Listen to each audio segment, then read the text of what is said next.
I should do, and I wish you would be right here with me. Coucou tout le monde, j'espère que vous allez bien. Je suis super contente de vous faire cette vidéo. Alors déjà parce que c'est en extérieur et que je trouve ça beaucoup plus sympa qu'un fond blanc. Mais je suis surtout super heureuse, tout simplement parce que c'est la première vraie vidéo pregnancy, donc grossesse que je vous fais. Et j'ai décidé de commencer par le bilan du premier trimestre. Je pense qu'il était temps puisque là je suis arrivée à la moitié du second trimestre. Donc voilà, j'ai un peu de retard, mais j'essaye de me remettre dans le mouvement. Alors cette vidéo sera en 3. Donc je disais avant que le logiciel me fasse une capture d'écran vraiment magnifique, hein, ça me met parfaitement en valeur comme vous pouvez le voir. Donc que cette vidéo sera en 3 parties. La première sera un petit récap de ma première grossesse, comment ça s'est passé. La seconde partie, ça va être la grosse partie de cette vidéo, donc le fameux bilan de mon premier trimestre de grossesse. Et la dernière partie, et bien tout simplement les vidéos que vous allez pouvoir retrouver, ce qui va se passer sur ma chaîne, etc.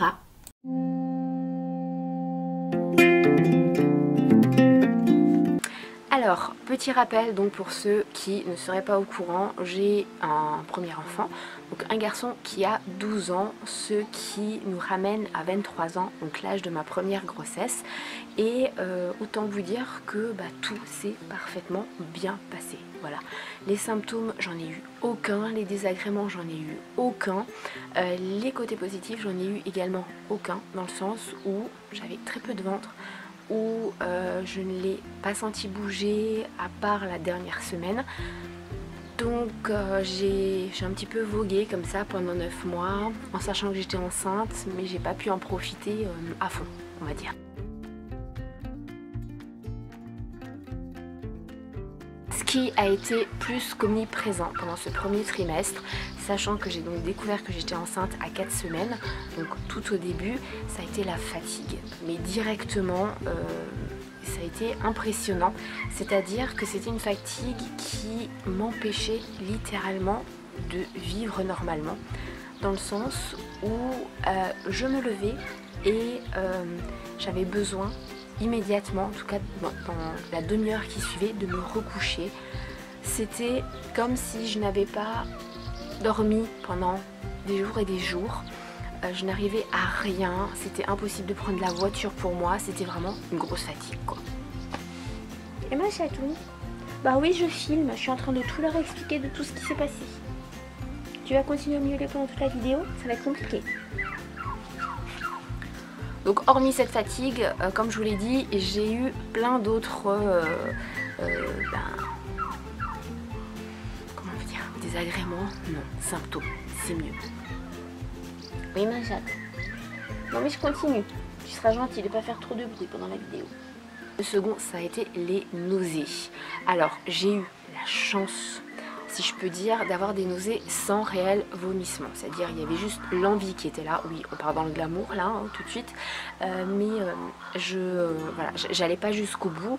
Alors c'est bien parce que ça vous évite de courir dans les toilettes à droite et à gauche. Mais le gros inconvénient, c'est que c'était vraiment perpétuel, ces nausées, quasiment H24.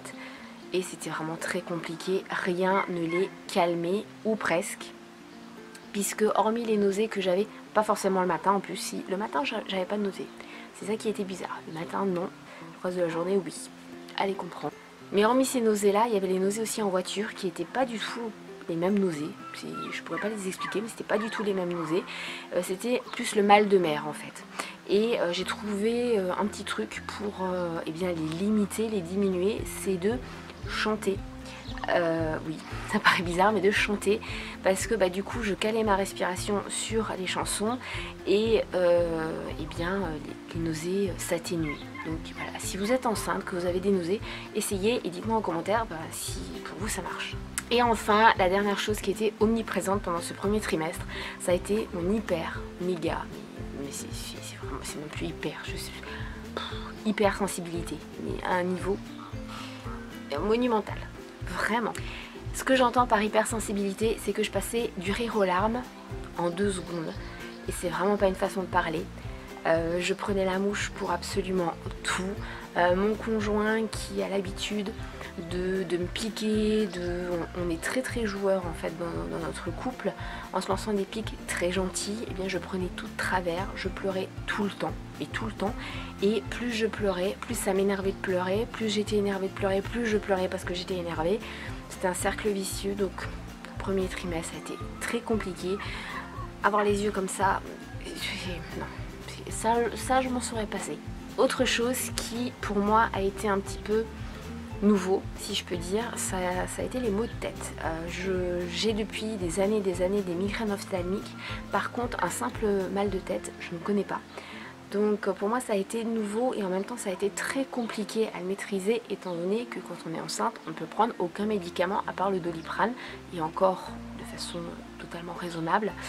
Et c'est vrai que j'ai eu beaucoup de migraines qui s'expliquaient aussi et bien par tout le reste dont je vais vous parler au niveau de l'alimentation et tout ça, et c'était un vrai cercle vicieux. Voilà, j'arrivais vraiment pas à m'en sortir, je passais des fois 2-3 jours avec un mal de tête impossible à enlever, impossible à calmer, qui me donnait même des nausées. C'était vraiment c'est pas marrant.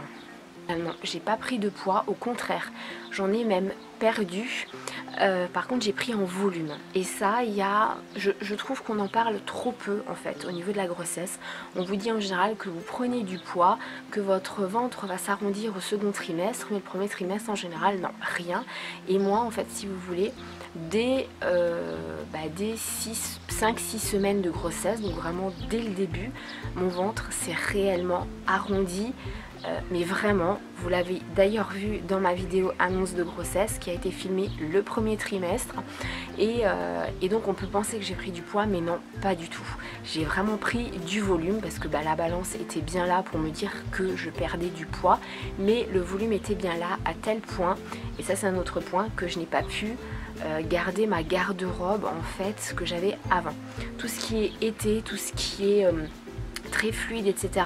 oui, mais mes pantalons, mes jeans, dès le début j'ai dû en changer. Je vous en parlerai de toute façon dans un haul, vous verrez ça, mais vraiment, enfin dès le premier mois j'ai dû trouver des pantalons de grossesse parce que ça n'allait vraiment pas. Autre point vraiment désagréable et qui était impossible à gérer pour moi, qui m'a totalement confinée à l'intérieur de la maison, ou alors quand on sortait c'était uniquement avec mon chéri, je pouvais plus sortir toute seule. Ce sont les malaises que j'ai eu. Alors ils ont été totalement normales, mais vraiment, puisque vous avez une pression artérielle qui augmente, etc. Vous avez tout un chamboulement hormonal qui fait que forcément voilà, c'est plus aussi calme qu'avant, et donc j'ai eu beaucoup de malaise. J'ai eu un gros malaise vagal au début où j'ai eu réellement très peur, mais vraiment, parce que j'en ai déjà fait plusieurs, mais comme ça jamais. Et j'ai eu plusieurs, et j'ai encore d'ailleurs des hypoglycémies et des chutes de tension. Alors le souci qu'il y a, c'est que j'avais déjà des hypoglycémies avant d'être enceinte, mais je les sentais arriver, je pouvais tout y remédier, alors que là non, ça vient comme ça. Voilà, j'ai pas le temps de faire quoi que ce soit, et c'est très handicapant, dans le sens où si vous êtes dans un magasin et que ça vient comme ça, vous êtes mal, vraiment. Donc ouais, ça m'a un petit peu perturbée. C'est important de le dire parce qu'encore une fois, on en parle très peu, même sur les forums, sur n'importe quel site. Je ne l'ai pas vu une seule fois. C'est le fait qu'on soit ralenti dans tous nos gestes. On le voit très souvent comme symptôme pour le second et troisième trimestre, mais dans le premier, pas du tout. Et moi, j'ai vraiment été ralentie. Je suis de nature, en fait, à beaucoup faire moi-même, à ne pas demander d'aide, à être, même si je suis à la maison, quand même toujours en mouvement et faire 20 choses à la fois, penser à 40 000 choses en même temps. Et là, eh bien, j'y arrivais plus. Voilà, tout simplement parce que mon corps me disait stop, que ce soit physiquement mais mentalement également, puisque depuis le début de la grossesse, j'ai beaucoup de trous de mémoire, ou de perte de mémoire, ou de difficultés en fait à tenir une conversation, tout simplement par la fatigue. Voilà, j'arrive plus à penser à 20 choses à la fois, c'est plus possible pour moi. Donc j'ai dû en fait ralentir vraiment le rythme, c'est mon corps vraiment qui m'a obligée à ralentir, et c'est pas toujours facile. psychologiquement de se dire qu'on est ralenti, diminué comme ça, alors qu'on est qu'au début. Je peux vous assurer qu'on ne vit pas super bien. Alors attention, âme sensible, s'abstenir pour la suite de la vidéo. Autre point que j'ai eu dès le premier trimestre, c'est que j'ai eu les seins vraiment très sensibles. Je dirais pas, enfin douloureux une ou deux fois, mais vraiment très sensibles, hyper sensibles. Autre symptôme dont je souffre encore aujourd'hui, mais c'est pas le sujet de la vidéo, c'est l'essoufflement au quotidien. Je suis très vite essoufflée et dès le début, moi ça m'a vraiment perturbé le premier trimestre. C'est-à-dire que je devais marcher beaucoup plus doucement, je devais tout faire plus doucement, monter à l'étage, je ne peux plus y aller en courant, hein, ça c'est voilà, j'y arrive plus et c'est quelque chose vraiment pareil qui au quotidien m'a fait ralentir dans tout, dans absolument tout ce que je fais, tout ce que je faisais et c'est pas facile en fait, hein. Quand on a l'habitude de courir dans tous les sens, c'est vraiment pas facile. On repart dans le super glamour. Autre point, c'est, et ça je peux vous assurer que c'est vrai, on a envie d'aller beaucoup plus souvent aux toilettes. Alors il y en a où c'est un petit peu plus, autant vous dire que j'ai passé mon premier trimestre sur la cuvette des cheveux. Non, c'est... voilà. Avec les nausées et la perte de poids, il y a quelque chose qui s'imbrique dedans, c'est en fait l'alimentation. Et j'ai eu beaucoup de mal à manger beaucoup de choses, dans le sens où je ne pouvais quasiment plus rien manger, d'où ma perte de poids, d'où mes malaises, etc. En fait, dès le début je m'écoute, c'est que quand j'ai envie de quelque chose je le mange, peu importe l'heure, peu importe ce que c'est, peu importe si ça donne envie aux autres ou si ça les fait avoir la nausée, au début ça a été très compliqué parce que je n'avais plus envie de rien.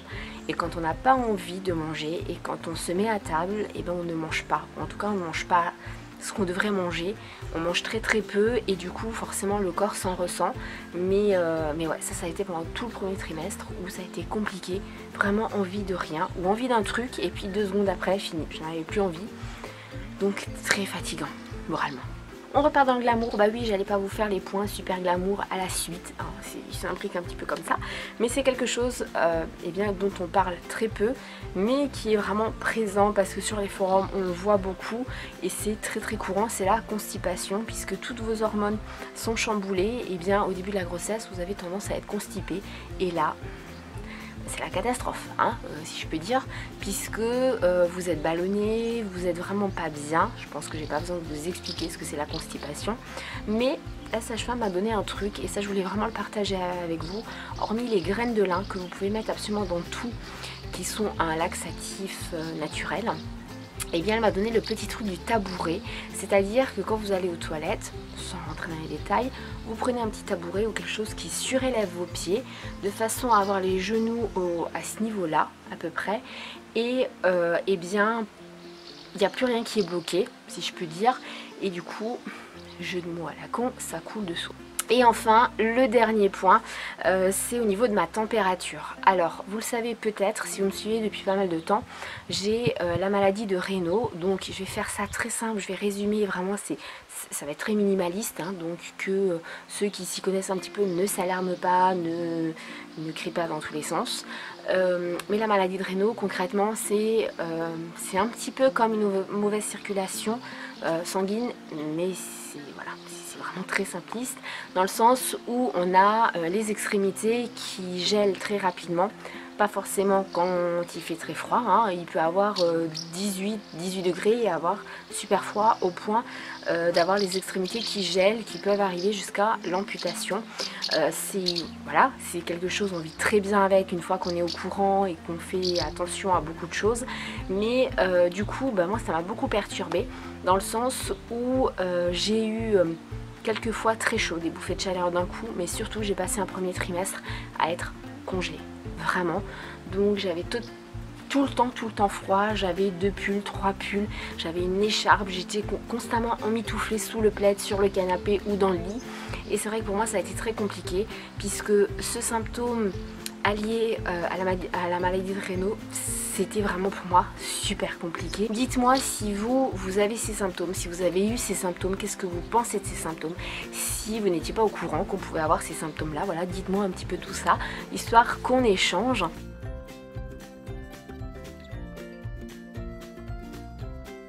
Concrètement, pour les vidéos qui vont arriver, cette partie c'est vraiment ce qui va arriver.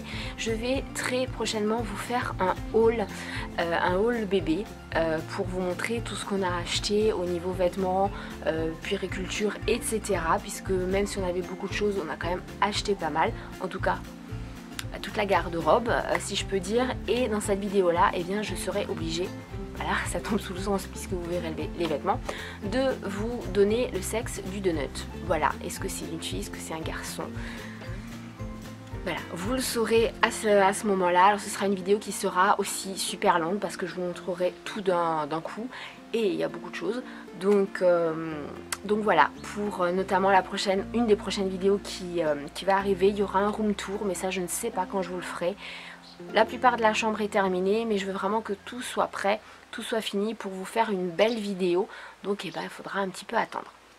Et enfin le dernier point, c'est par rapport au vlog. Je sais que je vous avais dit qu'il y aurait beaucoup de vlogs qui allaient arriver, mais on a fait des travaux dans la maison, donc pendant ce temps là j'ai pas pu filmer. La grossesse fait aussi que je filme moins qu'avant, ça je vous l'avais dit déjà dans une autre vidéo, mais tout ça va changer très rapidement puisque ce week-end il y a de la famille qui arrive et du coup on va beaucoup bouger durant 2 à 3 semaines et je vais en profiter pour vous faire découvrir le Pays Basque à ma façon. Je sais que Margot, donc de la chaîne You Make Fashion, vous fait de magnifiques vidéos sur le Pays Basque. Elle vient de Saint-Jean-de-Luz, ça paraît normal, mais moi je compte vous montrer un petit peu les endroits. Voilà, cette vidéo est terminée. Je vous attends en commentaire, comme toujours. Si ce n'est pas encore fait, abonnez-vous. Merci à tous les nouveaux arrivants parce que vous êtes franchement beaucoup à arriver et c'est juste top. Pour les autres vidéos qui vont arriver aussi, je sais, ça va pas plaire à tout le monde, mais il va y avoir des partenariats. Bah oui, en général les partenariats, je les ai comme ça d'un coup, donc il y a plusieurs vidéos qui s'enchaînent. Jusqu'à la prochaine vidéo, eh bien, je vous remercie encore d'être toujours plus nombreux et d'être toujours aussi présents sur les réseaux. Et puis, mon chéri, mon fils et le donut ainsi que moi-même, eh bien, vous dit à bientôt, jusqu'à la prochaine vidéo. On vous aime.